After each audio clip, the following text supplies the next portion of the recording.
Welcome to Swiss kitchen, my kitchen my room. Hello friends, நம்ம சேனலில் ஒரு Chinese recipe பார்க்க போகிறோம். அதாவது டிஃபனுக்கு, அதாவது இட்லி தோசைக்கு ரொம்ப சூப்பரான காம்பினேஷன் இது. இதாவது பருப்பு இல்லாத ஒரு சாம்பார் செய்ய போகிறேன். இந்த சாம்பாரை நான் எப்படி செய்கிறேன்றதை உங்க கூட ஷேர் பண்ணுறேன். கண்டிப்பாக வீடியோ ஃபுல்லாக பாருங்கள். வீடியோ முடியும் போது சின்னதாக ஒரு லைக் பண்ணுங்கள். நீங்கள் தர சின்ன சப்போர்ட்டு தான் இந்த வீடியோ வைரல் ஆகிறது இருக்குது ஃப்ரெண்ட்ஸ், ஓகேவா? எப்பொழுதும் போல இந்த சேனலை சப்போர்ட் பண்ணுங்கள், லைக் பண்ணுங்கள், ஷேர் பண்ணுங்கள், கமெண்ட் பண்ணுங்கள், மறந்துடாமல் சப்ஸ்கிரைப் பண்ணுங்கள், கூடவே தெரிஞ்ச பெல் சிம்பிளை கிளிக் பண்ணுங்கள், ஓகேவா? உங்கள் வீடியோக்குள்ளே போகலாம்.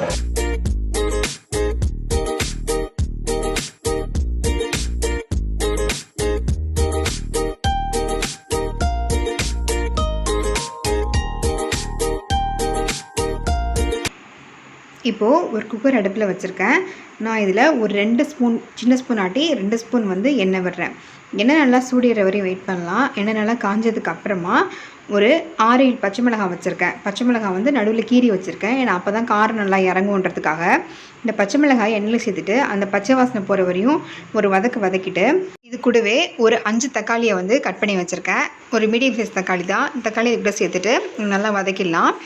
தக்காளி வதங்குற வரையும் கொஞ்சம் வேக ஒன்று எண்ணெயிலேயே. இப்போது தக்காளி ஓரளவு எண்ணெயிலே வதங்கிட்டுருக்கு. பச்சை மிளகாய் தக்காளி மட்டும் தான் சேர்த்துருக்கேன். இப்போ தக்காளி வதங்கிறதுக்கு தேவையான அளவு கொஞ்சம் உப்பு சேர்க்குறேன். ஏன்னா நம்ம தாளிப்பில் கொஞ்சம் உப்பு போடுவோம். ஸோ மீடியமாக உப்பு போட்டுக்கலாம். தக்காளி பச்சை மிளகாய் நல்லா வதக்கிட்டு இதை ஒரு அந்த தக்காளி ஜஸ்ட் கொஞ்சம் சாஃப்டாகணும், அந்த அளவுக்கு மட்டும் வதக்கினா போதும். இப்போ பார்த்தீங்களா, தக்காளி ஓரளவு வதங்கிட்டு ரொம்ப குழைய வேகலை, ஜஸ்ட் கொஞ்சம் வதங்கியிருக்கு, அவ்வளோதான். இந்த ஸ்டேஜில் நம்ம ஒரு 1/2 டம்ளர் போல் தண்ணி விடலாம். அதில் தண்ணி சேர்த்துட்டு நம்ம குக்கரில் ஒரு 2 விசில் விட போகிறோம். தண்ணி சேர்க்கும் போது தக்காளி இன்னும் கூட நல்லா சாஃப்டாகிடும், அந்த ஜூஸியாக இருக்கும், நல்லா க்ரீமியாக கிடைக்கும் நமக்கு. இப்போ பார்த்திங்கன்னா தக்காளி தண்ணி ஊற்றுக்கப்புறம் நல்லா கொதிக்குது. இந்த ஸ்டேஜில் குக்கருக்கு மூடி போட்டு ஒரு 2 விசில் விட போகிறேன்.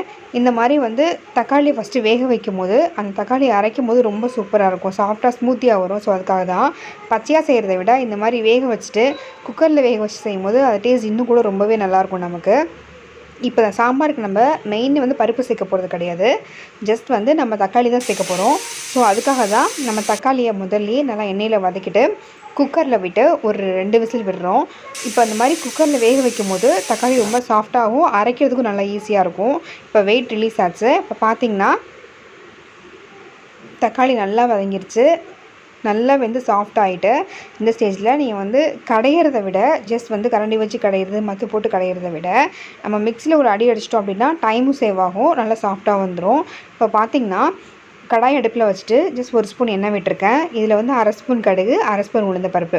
இந்த தாளிப்புக்கு இந்த கடுகு உளுந்து கண்டிப்பாக சேர்க்கணும், ஏன்னா அப்போ தான் அந்த ஃப்ளேவர் ரொம்ப சூப்பராக கிடைக்கும் நமக்கு. இப்போ பார்த்திங்கனாலே கடுகு நல்லா பொரியுது, உளுந்து நல்லா செவக்க வரணும். இப்போ இந்த ஸ்டேஜ் வர வரையும் கொஞ்சம் வெயிட் பண்ணிவிட்டு நான் 2 கொத்து கருவேப்பிலையை க்ளீன் பண்ணி வச்சுருக்கேன். இந்த கருவேப்பிலையும் இது கூட சேர்த்துடலாம். நம்ம தாளிப்பு கூட நம்ம கருவேப்பிலை சேர்க்கும் போது அந்த ஸ்மெல் இன்னுமே ரொம்ப சூப்பராக இருக்கும். ஃப்ரெஷ் கருவேப்பிலையாக மோஸ்ட்லி போடுங்க, அப்போ தான் நல்லாயிருக்கும் வாசனை.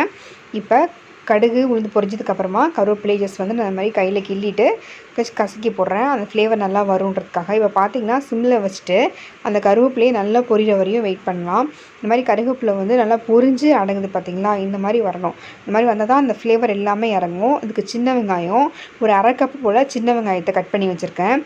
இந்த சாம்பாருக்கு மெயினே சின்ன வெங்காயம் தான். சின்ன வெங்காயம் சேர்த்தா தான் டேஸ்ட் ரொம்ப நல்லாயிருக்கும். பெரிய வெங்காயம் சேர்க்குறத விட சின்ன வெங்காயம் ஆட் பண்ணி பார்த்திங்கன்னா அந்த டேஸ்ட் ரொம்பவே சூப்பராக இருக்கும் நமக்கு. இப்போ பார்த்திங்கன்னா தாளிப்பு கூட வெங்காயம் கருவேப்பிலை போட்டிருக்கோம் இல்லையா, கடுகு உளுந்து போட்டிருக்கோம், கருவேப்பிலை வெங்காயம் போட்டிருக்கோம். ஜஸ்ட் 2 கல் உப்பு போடுறேன், ஏன்னா வெங்காயம் சப்புன்னு இருக்கக்கூடாது இல்லையா. ஸோ அதுக்காக அந்த தாளிப்புக்காக வெங்காயம் வதங்கணுன்றதுக்காக நான் உப்பு சேர்க்குறேன். இந்த மாதிரி உப்பு சேர்த்துட்டு கொஞ்சம் மீடியம் ஃப்ளேம்லேயே வச்சுட்டு வெங்காயம் நல்லா வதக்கலாம். ரொம்ப செவக்கணும்னு அவசியம் கிடையாது. இது கொஞ்சம் தருக்குன்றதாக தான் சாப்பிடும்போது கொஞ்சம் நல்லாயிருக்கும். அந்த சாம்பாரோடு சாப்பிடும்போது அந்த வெங்காயத்தை சாப்பிடும்போது இன்னுமே ரொம்ப சூப்பராக இருக்கும் நமக்கு. இப்போ பார்த்திங்கனாலே கருவேப்பிலை நல்லா பொரிஞ்சிருச்சு, வெங்காயம் நல்லா வதங்கிருச்சு.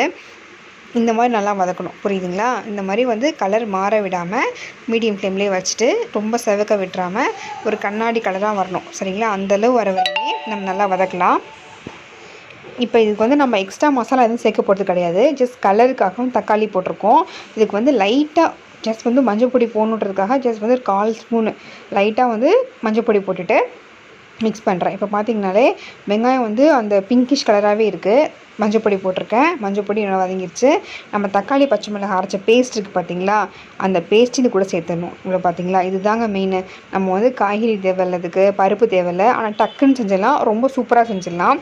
இப்போ பார்த்தீங்கனாலே இதுக்கு தேவையான அளவு தண்ணி விடுறேன். இந்த மாதிரி தண்ணி விட்டுட்டு உங்களுக்கு எவ்வளோ தண்ணி தேவையோ அந்த அளவு விட்டுக்கலாம். இந்த மாதிரி நம்ம எந்த ஒரு பருப்பும் போடாத வாசி கொஞ்சம் தண்ணியாக தான் இருக்கும். அதனால் இப்போ பார்த்தீங்கன்னா நம்ம இதுக்கு ஒரு இன்னொரு சீக்ரெட் வந்து ஆட் பண்ண போகிறோம். அது என்னன்னு பார்த்தீங்கன்னா, நல்லா கொதி வரட்டும். இப்போது ஜஸ்ட் வந்து ஒரு 1/4 ஸ்பூன் வந்து கடல மாவு, அப்படி இல்லை அப்படின்னா ஒரு ஸ்பூன் வந்து பொட்டுக்கல்லையை மிக்ஸியில் நல்லா ஃபைனாக பொடி பண்ணிங்கன்னா அந்த பொடி ஏதாவது ஒன்று மிக்ஸ் பண்ணிவிட்டு தண்ணியில் கரைச்சி இதில் கூட சேர்த்துருங்க.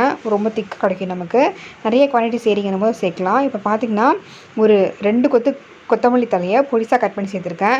நம்ம வந்து கொத்தமல்லி தலை வந்து ஜஸ்ட் வந்து போட்டதுக்கப்புறம் கொதிக்க விட்டுறாதீங்க, அப்படியே ஸ்டவ் ஆஃப் பண்ணிடுங்க. ஏன்னா அப்போ தான் கொத்தமல்லியோட பச்சை ஸ்மெல் எல்லாமே சூப்பராக அந்த சாம்பாரில் இறங்கி ரொம்ப நல்லாயிருக்கும். இப்போ பார்த்திங்கன்னா சுட சுட இட்லி கூட நம்ம வச்சு சாம்பாரை ஊற்றி சர்வ் பண்ண போகிறேன். ரொம்ப சூப்பராக இருக்குது. நம்ம ஆல்ரெடியும் சேனலில் இட்லி எப்படி செய்யணும், ரேஷன் அரிசியில் எப்படி இட்லி செய்யணும்னு போட்டிருக்கேன். ஃபஸ்ட் அதே மாதிரி செஞ்சு பாருங்கள். இந்த இட்லி கூட இந்த பருப்பு இல்லாத சாம்பார் செஞ்சிங்கன்னா ரொம்ப சூப்பராக இருக்கும். வீட்டில் சாப்பிட்றதுக்கு இட்லியே இருக்காது உங்களுக்கு, அந்தளவுக்கு கடகடன்னு காலியாயிரும். 3 இட்லி சாப்பிட்றவங்க கண்டிப்பாக 5-6 இட்லி சாப்பிடுவாங்க. சரிங்களா, அந்தளவுக்கு ரொம்ப சூப்பராக இருக்கும். இது எப்படி இருக்குன்னு மறந்துடாமல் செஞ்சு பாருங்கள். செஞ்சு பார்த்துட்டு கமெண்ட் பண்ணுங்கள். நீங்கள் தர சின்ன லைக் சப்போர்ட் கமெண்ட்டில் தான் இந்த வீடியோ வைரல் ஆகிறது இருக்குது. ஸோ கண்டிப்பாக நம்ம சேனலை சப்ஸ்கிரைப் பண்ணிடுங்க ஃப்ரெண்ட்ஸ். கூடவே தெரிகிற பெல் சிம்லையும் கிளிக் பண்ணுங்கள். அப்போ தான் நான் எப்பொழுதும் போடுற வீடியோ உங்கள் மொபைலுக்கு நோட்டிஃபிகேஷன் வரும்.